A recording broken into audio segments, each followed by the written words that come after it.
하고 그 슈바이처 박사라고 소문이 난 분인데 이분이 30년 동안 선교를 합니다.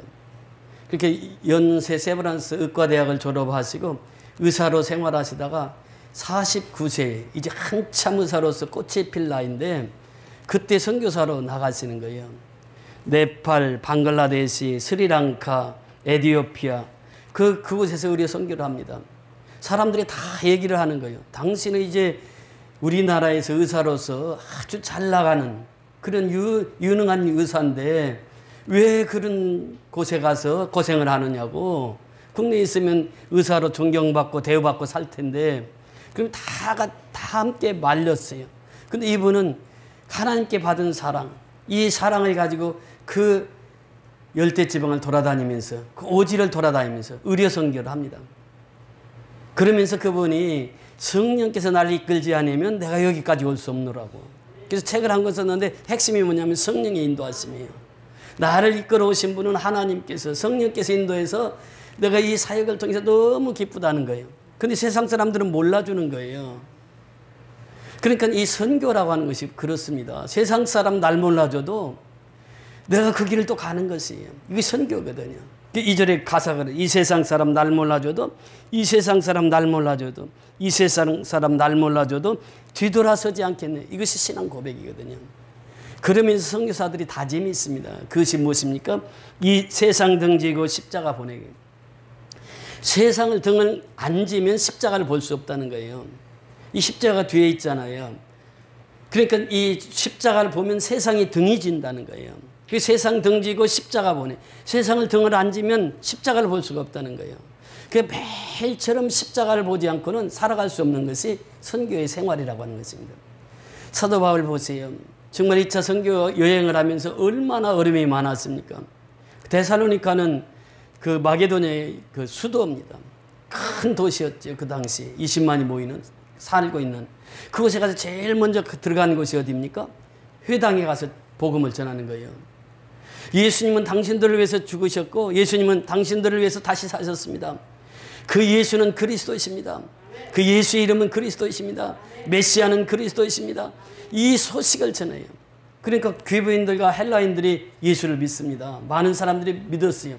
그런데 유대인들 편에서 보니까 유대인들 편에서 보니까 바울은 완전히 이단하라. 그래서 바울을 죽이기 위해서 혈안이 되어 있습니다. 야손의 집에서 잠깐 머물러 있는데 야손의 집을 습격한 거예요. 그러니까 누구를 동원했느냐 하면 지금으로 하면 조폭입니다. 깡패들을 동원해가지고 급습을 했어요. 가서 보니까 바울 일행은 없어. 벌써 빼돌렸죠. 그 소문을 듣고. 야손이 잡혀갑니다. 야손은 무슨 죄가 있습니까? 집 내준 것밖에 없거든요. 바울 일행이 거기에서 제 복음을 전해서 교회가 세워지는데 아마 데살로니가 교회가 그 야손의 집에서부터 시작이 되지 않았는가 이렇게 볼 수 있습니다. 빌립보 교회는 어느 가정에서 시작이 되었죠? 누디아 가정에서. 그러니까 누디아가 가정을 오픈해가지고 그것에서 예배를 드리잖아요.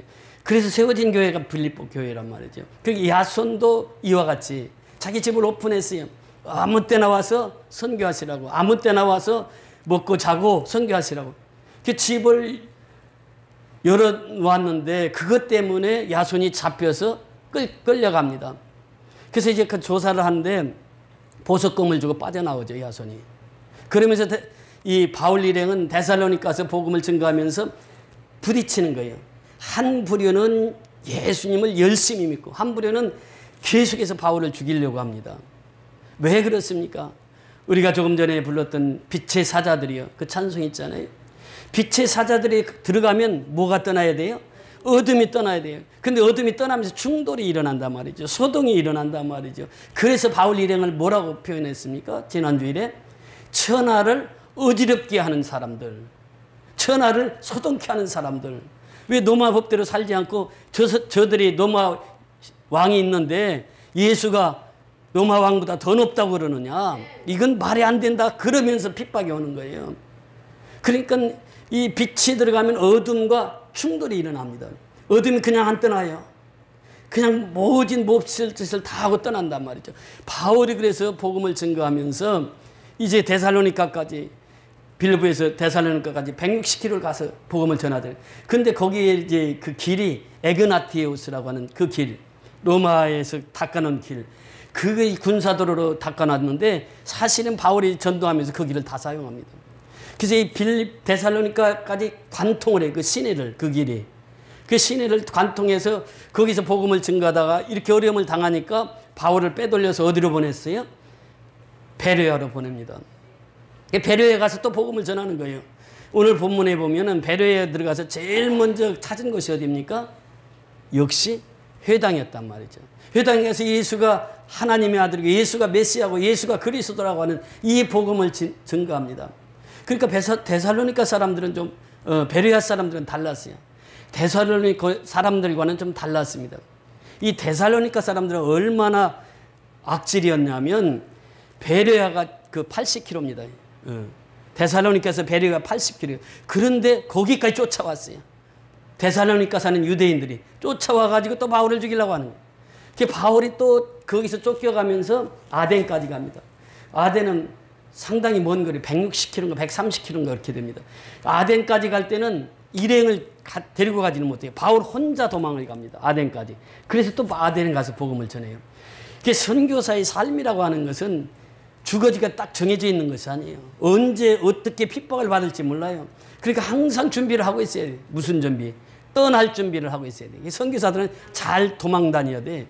지혜롭게 도망 다녀야 돼. 이 바울이 그렇게 해서 이제 그 동역자들이 다 빼돌릴 때 그냥 그때로 명령을 받고 떠납니다. 지금 오늘 내용은 베레아 사역입니다. 베레아 사역은요, 그 11절에 보면 핵심 사역이 나오는데 그 11절 우리 다 같이 합독하십니다. 17장 11절 시작. 베레아에 있는 사람들은 데살로니가에 있는 사람보다 더 너그러워서 간절한 마음으로 말씀을 받고 이것이 그러한가 하여 날마다 성경을 상고하므로, 베레아에 있는 사람들은 데살로니가에 있는 사람보다 뭐라고 그랬습니까? 더 너그러워서 그래요. 너그러워서. 또 다른 성경에는 신사적이어서 그래요. 가문이 좋은 가문에서 태어나서 그런 의미도 있습니다.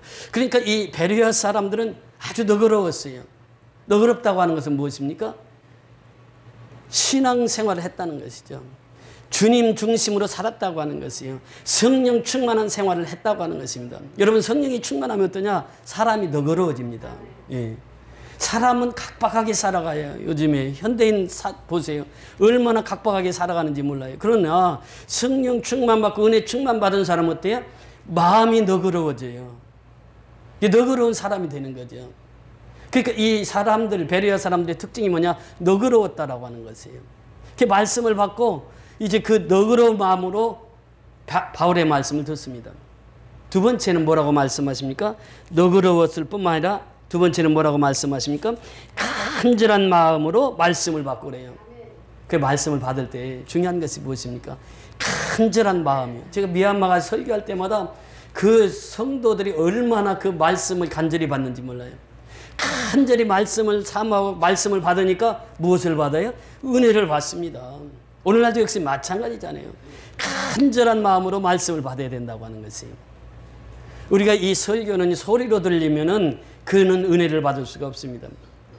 소리로 듣는 사람이 있고 또 listen to. 그러니까 간절한 마음으로 받는 사람이 있어요. 소리로 들으면요, 소리는 날아가는 것이거든요. 그러니까 이 hear, 이 듣는 것에 그치는 것은 소리로 듣는 것이에요. 그러나 간절한 마음으로 말씀을 받는다고 하는 것은 listen to입니다. 집중한다고 하는 것이죠. 간절한 마음으로 그 말씀을 사모한다고 하는 것이에요. 그들이 은혜를 받거든요. 그들을 통해서 하나님 역사를 이루어 가신다는 거예요. 오늘 역시 마찬가지입니다. 누구를 통해서 하나님 역사를 이루어 가십니까? 간절한 마음으로 말씀을 받는 사람들이에요. 오늘 이 말씀에 대해서 우리가 상고를 하게 되는데 그 말씀은 곧 진리입니다. 예수님께서 말씀하시잖아요. 내가 곧 길이요 진리요 생명이니 나로 말미암지 않고는 아버지께로 올 자가 없느니라. 요한복음 17장 3절에 보면 하나님의 말씀은 무엇이니라? 진리이니라. 진리거든요. 그 진리는 변함이 없습니다. 영원토록 변함이 없는 것이 진리예요.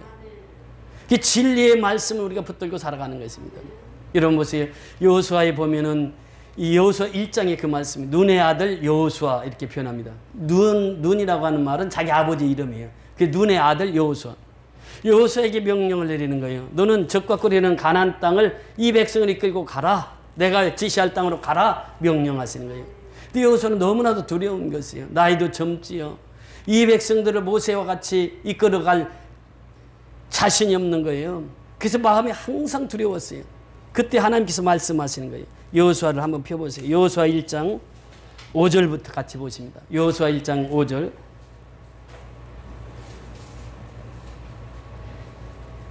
여호수아 1장 5절입니다. 다 같이 합독하십니다. 시작.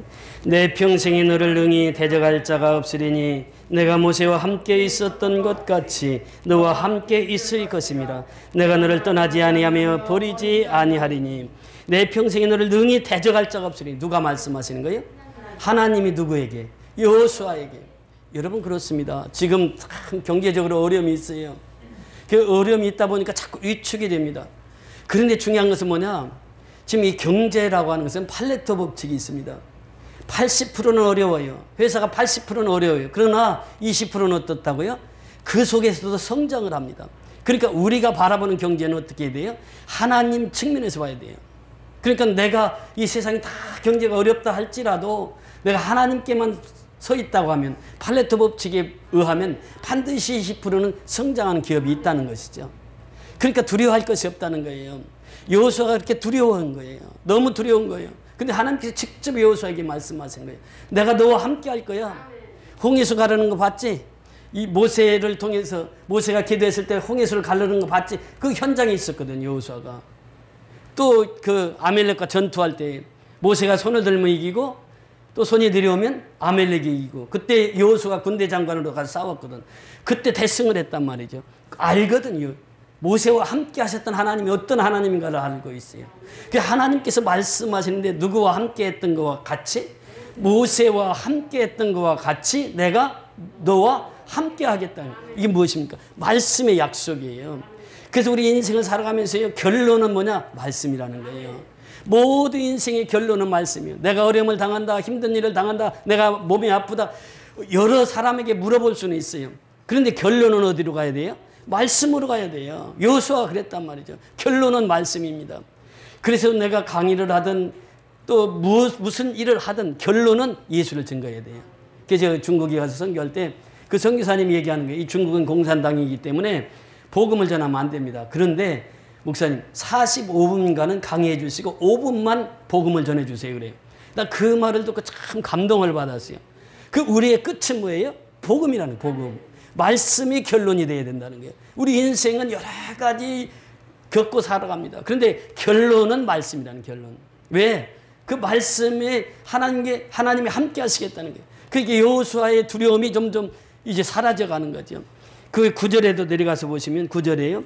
내가 내게 명한 것이 아니냐. 강하고 담대하라. 두려워하지 말며 놀라지 마라. 내가 어디로 가든지 내 하나님 여호와가 너와 함께 하느니라 하시니라. 오늘날도 역시 마찬가지입니다. 강하고 담대하라는 거예요. 놀라지 말라는 거예요. 내가 어디로 가든지 내가 너와 함께 하겠다는 거예요. 근데 왜 두려워합니까? 말씀을 붙들지 못하면 두려움이 생기는 거예요. 말씀을 붙들지 못하면 염려가 생기는 거예요. 예수님도 말씀하시잖아요. 너희는 먼저 그의 나라와 그의 의를 구하라. 그리하면 이 모든 것을 너에게 더하시리라. 말씀만 암송만 해서 되는 게 아니에요. 말씀은 묵상을 해야 됩니다. 왜 하나님이 그 말씀을 나에게 주셨을까? 왜 강하고 담대하라 놀라지 마라 했을까? 하나님이 함께 하신다는 거예요. 아니 모세와 함께 하셨던 하나님을 여호수아가 눈으로 똑똑히 보았잖아요. 그러니까 모세와 함께 했던 내가 너와 함께 한다니까 이것이 하나님의 약속의 말씀이에요. 자, 6절로 올라가서 보시면요. 6절 7절 우리 같이 읽습니다. 강하고 담대하라. 너는 내가 그들의 조상에게 맹세하여 그들에게 주리라 한 땅을 이 백성에게 차지하게 하리라. 오직 강하고 극히 담대하여 나의 종 모세가 내게 명령한 그 율법을 다 지켜 행하고 좌로나 우로나 치우치지 말라. 그리하면 어디로 가든지 형통하리니. 이것입니다. 말씀을 붙드는 사람은요, 말씀을 통해서 강하고 담대한 인생을 살아갈 수 있어요. 그러면서 그들에게 주리라 한 땅을 이 백성에게 차지하게 하리라. 누구에게? 여호수아가 이끌고 가는 이 백성에게 젖먹거리는 가나안 땅을 차지하게 하리라 약속해 주셨어요. 그러면서 오직 강하고 극히 담대하여, 강하고 또 극히 담대하여 나의 종 모세가 내게 명령한 그 율법을 다 지켜 행하고, 율법을 다 지켜 행하는 거예요. 이것이 인생의 결론을 여기서 찾는 것입니다. 말씀을 지켜 행하는 것이 인생의 결론이 되어야 된다는 거예요. 지켜 행하는 것. 그러면서 좌로나 우로나 치우치지 말라. 그래야만 어디로 가든지 형통하리니, 이 율법책을 내 입에서 떠나지 말게 하며 그래요. 입에서 떠나지 않게 하는 건 무엇입니까? 말씀을 암송을 했어요. 암송을 했다고 하면 그 말씀을 묵상을 하라는 거예요. 묵상. 묵상하지 않으면 그 말씀이 떠나요. 묵상을 해야 그 말씀이 내게 와 닿는 것이죠. 그래서 이 율법책을 주야로, 이 율법책을 내 입에서 떠나지 말게 하며 주야로 그것을 묵상하여, 그래. 그것을 묵상하여 그 안에 기록된 대로 다 지켜 행하라. 그리하면 내 길이 평탄하게 될 것이요 내가 형통하리라 말씀하십니다. 말씀을 지키는 것이에요. 왜 말씀을 지킵니까? 오늘 그 본 교재도 나옵니다만 하나님의 말씀은 영원히 변하지 않기 때문에 그래요. 사람 보세요. 사람은 다 변합니다. 아무리 측근 중에 측근이라도 변합니다. 이것이 인생이에요. 변하지 않는 사람이 없어요. 다 변합니다. 그게 조석변이라고 그러잖아요. 아침 저녁이 변하는 거예요. 이게 사람은 화장실 갈 때 다르고 화장실 갔다 온 후에 다른, 이게 인생이에요. 근데 하나님은 어떻습니까? 풀은 마르고 꽃은 시드나 우리 하나님의 말씀은 영원히 서리라. 영원히 서는 게 하나님의 말씀밖에 없단 말이죠. 진실로 너희에게 이르노니 천지가 없어지기 전에는 율법의 1.1획도 결코 없어지지 아니하고 다 이루리라. 이 말씀이라는 거예요. 하나님의 말씀 사도 바울이 고백하고 있는 것처럼 어제나 오늘이나 영원토록 동일하시니라. 예수 그리스도는 변함이 없는 분이에요. 하나님은 변함이 없는 거예요. 이 말씀은 변함이 없다고 하는 것입니다. 그래서 우리가 말씀으로 결론을 맺자고 하는 것이죠. 중요한 것이 무엇입니까? 이제 다 지켜 행하라고 하는 것입니다. 우리가 말씀을 받았습니다. 베레아 성도들이 고백합니다. 그들은 이제 너그러워서 하나님의 말씀을 간절한 마음으로 받고, 그 다음에 뭐라고 표현하고 있습니까? 날마다 성경을 어떻게 했다고요? 상고했다라고 하는 성경을. 날마다 성경을 상고하는 것이에요. 이것이 뭐냐? 인생의 결론은 날마다 성경을 상고하는 것입니다. 베레아 성도들이 신앙생활에 승리했던 것은 날마다 성경을 상고했기 때문에 그래요. 우리 시편에 한번 보십니까? 시편 1편 한번 보십니다. 시편 1편.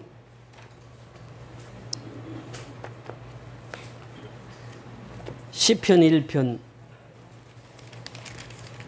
1절에서 3절까지만 같이 합독하십니다. 시편 1편 1절에서 3절 시작. 복 있는 사람은 악인들의 꾀를 따르지 아니하며 주인들의 길에 서지 아니하며 오만한 자들의 자리에 앉지 아니하고 오직 여호와의 율법을 즐거워하여 그의 율법을 주야로 묵상하는도다. 그는 시냇가에 심은 나무가 철을 따라 열매를 맺으며 그 잎사귀가 마르지 아니함 같으니 그가 하는 모든 일이 다 형통하리로다. 아멘. 복 있는 사람이요 악인의 길을 쫓지 않아요. 죄인의 길에 서지 않아요. 오만한 자리에 앉지 아니에요. 그들은 항상 여호와의 율법을 즐거워하여 그 율법을 어떻게 한다고요? 주야로 묵상하는 자로다 그래요. 이것이 바로 신앙의 결론이 된다는 것이에요. 말씀으로 결론을 담지 않고 살아가면은 인생은 자기 뜻대로 살아가는 것이에요. 그런데 말씀으로 이 결론을 내리는 사람은 반드시 여호수아처럼, 다윗처럼 그렇게 살아가는 것입니다. 다윗 시편 119편 9절 11절을 통해서 청년이 무엇으로 그 행실을 깨끗게 하리까? 주의 말씀을 따라 삼갈 것이라. 그러니까 이 청년의 시기에도 주의 말씀이 들어가면 그 청년을 허비하는 인생을 보내지 않습니다. 주님 뜻대로 살아가는 것이에요. 시편 105편에도 보면 주의 말씀은 내 발의 등이요 내 길에 빛이니이다 그래요. 그러니까 내가 한 발 한 발 뗄 때마다 누구의 인도함을 받아야 돼요? 하나님의 인도함을, 말씀의 인도함을 받아야 된다는 거예요. 이것이 신앙이라는 거예요. 이 다윗 왕이 고백하잖아요. 여호와는 나의 목자시니 내게 부족함이 없다는 거예요. 말씀이 있으니까 부족함이 없는 인생을 살아가는 거예요. 말씀이 있으니까 영혼을 사랑하는 거예요. 말씀이 있으니까 순간순간을 전도하는데 내 인생을 다 쓰는 거죠. 그러니까 지금 이제 10월 달 됐잖아요. 이제 제 23차 미얀마 선교를 준비하면서 계속 이제 한 2달 남았잖아요. 2달 동안 계속해서 이제 미얀마를 위해서 기도하고 그들을 섬기기 위해서 준비를 합니다. 그러면서 우리는 항상 그 미얀마 선교를 통해서 하나님께 영광을 돌리고 있잖아요. 그러니까 매 순간순간마다 우리의 길을 인도하시는 분은 하나님이에요. 그래서 우리가 다윗 왕처럼 고백하는 것은 여호와는 나의 목자시니 이걸 고백하고 살아야 돼요. 매일 아침에 일어나자마자 하나님이 나의 목자시요. 그분은 양들을 푸른 초장 맑은 시냇물가로 인도하신 거예요. 그분은 우리가 사망의 음침한 골짜기를 다닐지라도 주께서 나와 함께 하심이라. 그렇게 사망의 음침한 골짜기를 뛰어넘게 하시는 분이 하나님이시란 말이죠. 그 말씀을 따라가는 거예요. 말씀을 쫓아가는 거죠. 말씀을 순종하는 것입니다. 말씀을 따른다고 하는 것은 무엇입니까? 순종한다는 것이거든요. 그러니까 주님 말씀하시냐, 우리에게 복음을 부탁하셨어요. 복음을 부탁하셨어요. 그러므로 너희는 가서 모든 족속으로 제자를 삼아 아버지와 아들과 성령의 이름으로 세례를 주고 내가 네게 분부한 모든 것을 가르쳐 지키도록 하라. 볼지어다 내가 세상 끝날까지 너희와 항상 함께하리라. 선교하는 자들에게 항상 함께 하시겠다는 거예요. 비록 세상 사람이 나를 몰라줘도 그 십자가의 길을 걷는 것이에요. 세상을 등지고 십자가를 바라봅니다. 이것이 바로 신앙이라는 거예요. 우리의 신앙은 십자가는 말씀의 핵심이에요. 말씀의 뿌리예요. 말씀의 뿌리를 굳게 새기라는 거예요.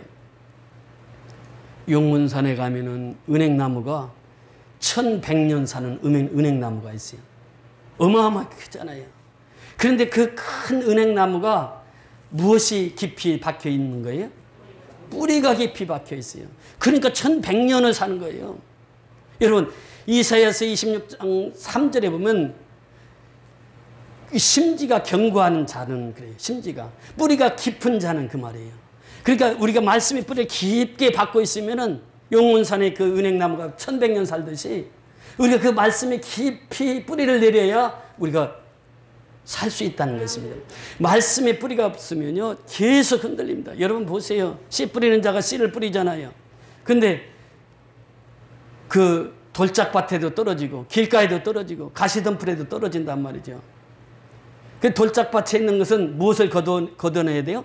돌을 걷어내야 돼요. 가시밭에는 불을 질러서 옥토를 만들어야 돼요. 또 길가는 땅을 파서 옥토를 만들어야 돼요. 근데 옥토밭에 떨어진 씨는 몇 배를 거둔다고 그랬죠? 30배, 60배, 100배예요. 이것이거든요. 말씀의 씨를 뿌리면 다 열매를 맺는 건 아니에요.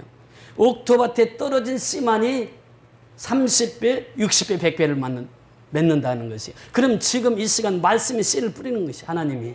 말씀의 씨를 뿌리는데 내가 돌짝밭이 됐어. 그럼 어떻게 해야 돼요? 돌을 걸어내고 옥토를 만들어야 되는 이것이 예배 시간이에요. 예배 시간. 내가 길가와 같은 인생을 살고 있어. 그러면 길가는 어떻게 파야 돼. 호미로 파고 삽으로 파서 땅을 파야 돼. 파가지고 옥토를 만들어야 되는 거야. 가시밭이 됐어. 내 마음에 가시밭이 됐어. 그러면 그 가시를 다 걷어내. 성령의 불로 태워야 돼. 그 옥토를 만들어야 돼. 이것이 바로 예배 시간이에요. 예배 시간이에요. 그 말씀을 받으면 30배, 60배, 100배의 결실을 맺는다는 것입니다. 그래서 우리는 항상 그 말씀을 쫓아가는 것이죠. 그래서 말씀에 순종한다는 것은 말씀을 쫓아갔다는 거예요. 베레아 성도들이 날마다 그래서 우리 찬송가에 보면은 찬송가 380장에 그 나의 생명 되신 주 주님 앞에 나아갑니다. 생명 되신 주 주님 앞에 나아갑니다. 주의 흘린 보혈로 정케하사 받아주소서. 날마다 주를 찬송하겠네.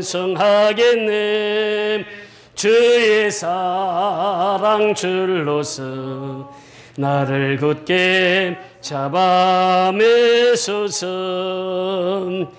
나의 생명 되신 주 주님 앞에 나갑니다. 주의 흘린 보혈로 정케하사 받아주소서.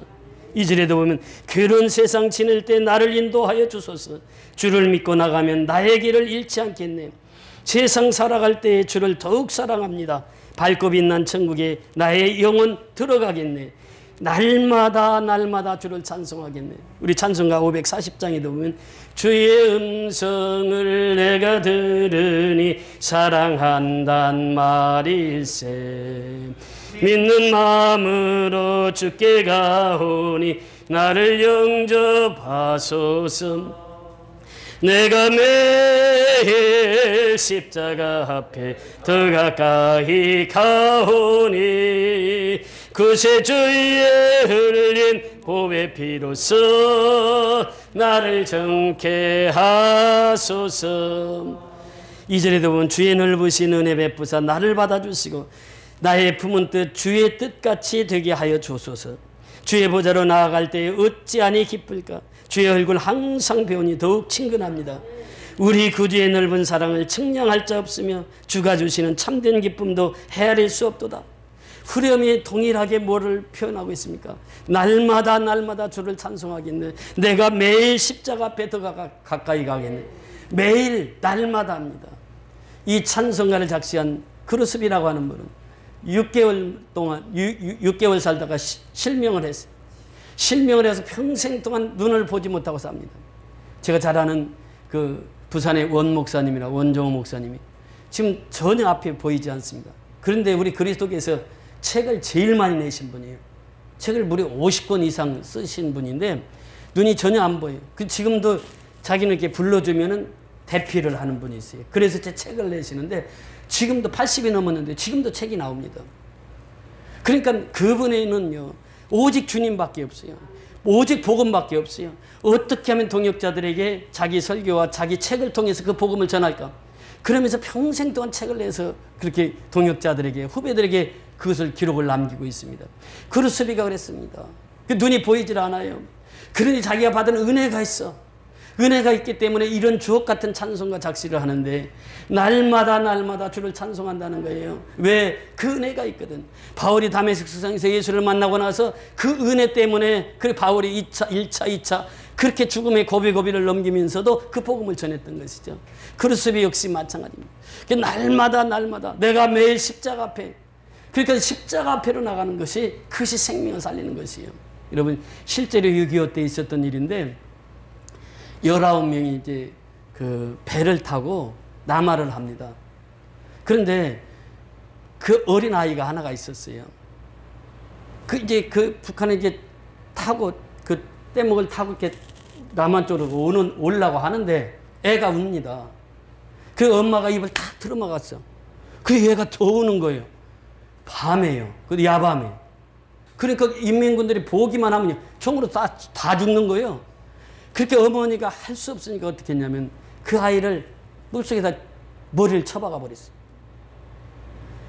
소리를 내면 다 죽으니까. 그래 보니까 애가 죽은 거예요. 그래서 이게 남한 땅에 도착을 했습니다. 다른 사람들은 남한 왔다고 너무너무 기뻐하는데 그 어머니는 죽은 아이를 안고 하염없이 우는 거예요. 그 아이를 내가 죽였기 때문에 18명을 살았거든. 하나님의 사랑이 무엇입니까? 하나님이 예수님을 이 땅에 보내셨어. 예수님 무슨 죄가 있어요? 아무 죄가 없어. 근데 예수님은 십자가에서 달리셨어. 머리에는 가시관을 쓰시고 손과 발에는 못을 박히셔서 물과 피를 다 쏟으신 거예요. 내가 산 것은 그 십자가의 보혈입니다. 십자가의 피로 내가 살게 된 것이에요. 보세요. 우리는요, 그 어머니가 다른 사람 살리기 위해서 자기 아들을 물속에 죽였던 것처럼 하나님께서는 예수 그리스도를 이 땅에 보내시어 하나님의 아들 예수를 십자가에 못 박게 하셨어요. 그 당시 죽음 중에서도 가장 천한 죽음이 십자가의 죽음이요. 그 십자가의 죽음에 내버려 주셨다는 거예요. 그 십자가에서 예수님이 죽어야 우리를 살리기 때문에, 내가 살기 때문에 그 십자가에 예수님을 죽이신 거예요. 그것이 바로 하나님의 사랑이라는 거예요. 우리가 아직 죄인 되었을 때 그리스도께서 우리를 위하여 십자가에 죽으심으로 하나님께서 자기에 대한 사랑을 확증하셨느니라 말씀하시잖아요. 로마서 5장 8절에 그 말씀이에요. 그러니까 예수가 이 땅에 오신 것은 나를 살리기 위해서 하나님께서 예수를 죽여주셨단 말이에요. 십자가에서. 그 십자가의 죽으심으로 말미암아 내가 살게 되었다고 하는 것입니다. 바울이 이 복음을 깨달았던 것이죠. 강원희 선교사가 그 복음을 깨달았던 것이요. 49세의 의사로 잘 나가던 그 직업을 다 팽개치고 오지 다니면서 선교하는 거예요. 제가 필리핀에 또 박누가라고 하는 선교사님이 있습니다.